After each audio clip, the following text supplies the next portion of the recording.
Hello, my name is Anna. Welcome to another English lesson.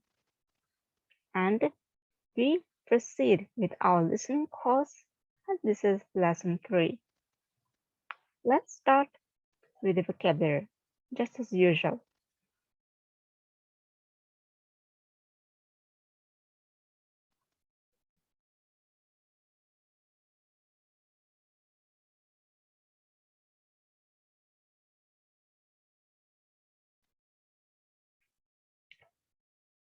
The first word to consider is the third. So, cardinal goes 1, 2, 3. The ordinal goes the first, the second, the third.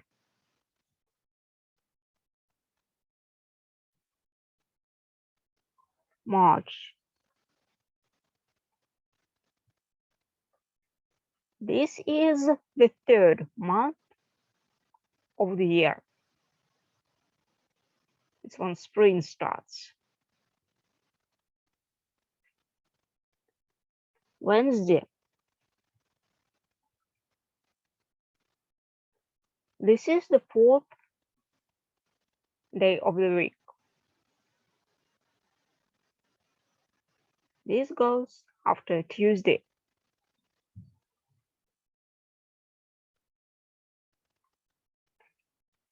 Piano. So this is the instrument, a musical instrument with keys. And it's really big, but it sounds really good.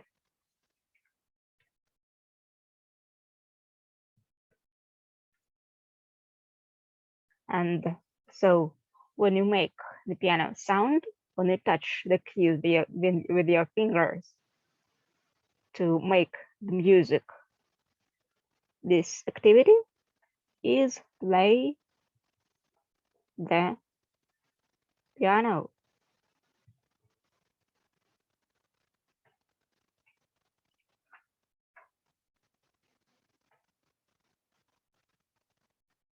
Then understand.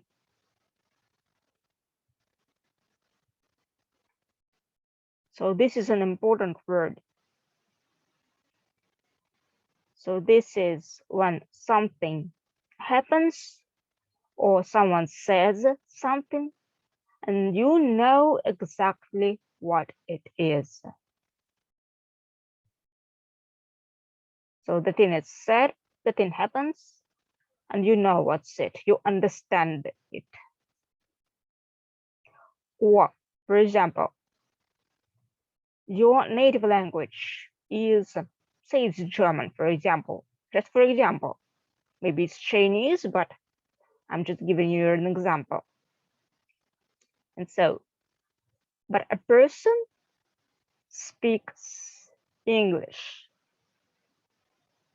but you know English too, and so you understand this person. So that's how it is. When there is the meaning and you know this meaning, this is understand.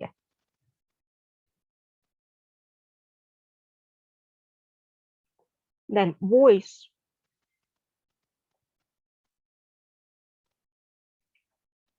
That's what produces the sound when we speak or when we cry or shout or just use our vocal cords. So this is the sound that living beings make with their vocal cords. This is voice.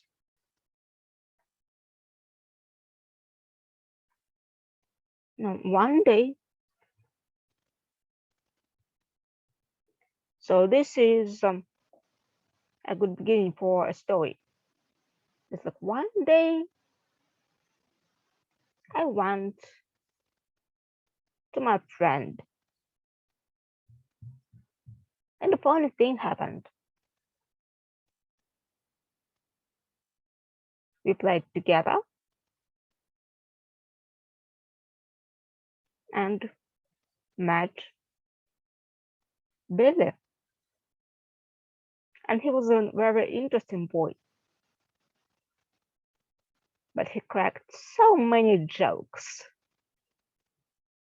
that we laughed all the time. So you noticed how I started to tell about this. It's like one day. So this is the beginning of a story, or when someone tells something about how something happened, they could start it like this. But it's most frequent for the stories, of course, not for the real speech. Then, so then is next when you just connect several parts of the sentence.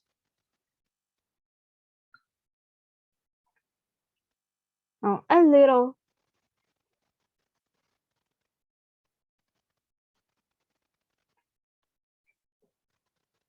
so you know, little is like small, but a little, it's about the amount of time spent on doing something. For example, to swim a little, to read a little, to study a little, to do different things, just a little. So it's like not in much all. It's just the degree of how something is done, about the quality. For example, he knows a little of lots of things. So he knows a lot of things, but just a little about each of them.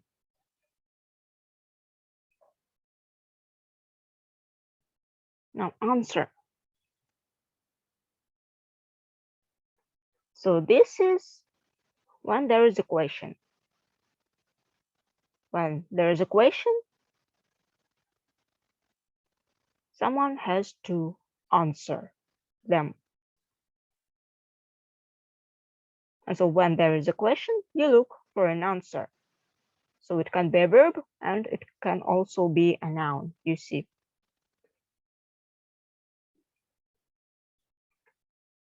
Now, wash. It's basically to make something dirty clean using water and soap or something similar. Often, a lot of times, lizard. So this is just an animal. An animal that when you, for example, catch it by its tail, it can run away and they will have the tail. And they will have the new tail, they will grow a new tail. So that's the animal. It can be rather big, but it can also be small. But they are cute anyways. And so this is the phrase to be continued, to be continued. And this is usually at the end of a movie or of a story or of a something. And so it means that this is only the end of one part. And there's going to be something else. There's going to be the next part, or more stories, more series, more episodes to be continued. Another movie of a sequel, for example. So this is how it's put in the end. To continue, to be continued, because to continue is to go on, basically.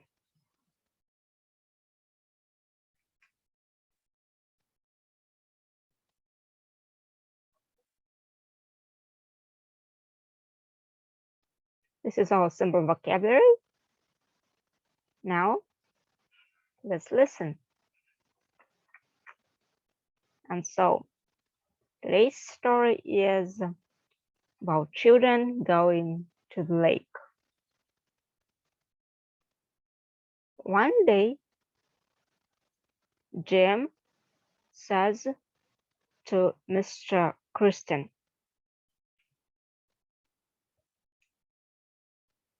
Lily's father, Mr. Kristen, we want to go to the lake. The lake is full of fish. We'll catch some fish and then we'll swim a little. Maybe take Lily with us. The water is warm now. And who will go with you? Mr. Kristen asks. Sam will go. And Hugh will go too, Jim says. Who's Hugh? I don't know him, Mr. Kristen says. Hugh is my new friend. He lives not far from you. He's a good boy, and he can swim very well, Jim answers. Can you swim too? Mr. Kristen asks. Of course I can. I swim well, Jim says. If you and Hugh can swim, you may take Lily with you. My Sam has very long legs, and the lake is not deep, Mr. Kristen says. He looks at Jim and smiles. Then Jim goes to Lily.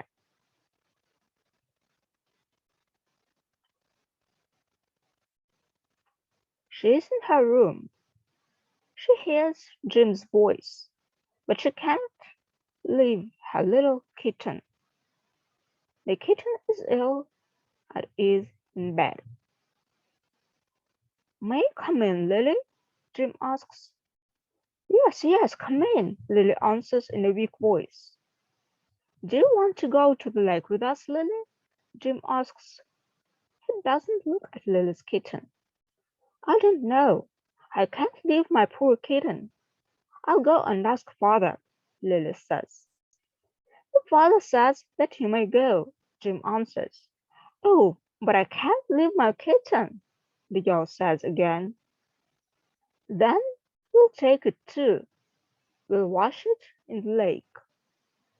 It will be very good for the kitten, Jim says and smiles. No, I'll leave my poor kitten at home, Lily says. You don't know how to wash kittens. Of course I do. I even know how to wash horses, the boy says. I often wash them.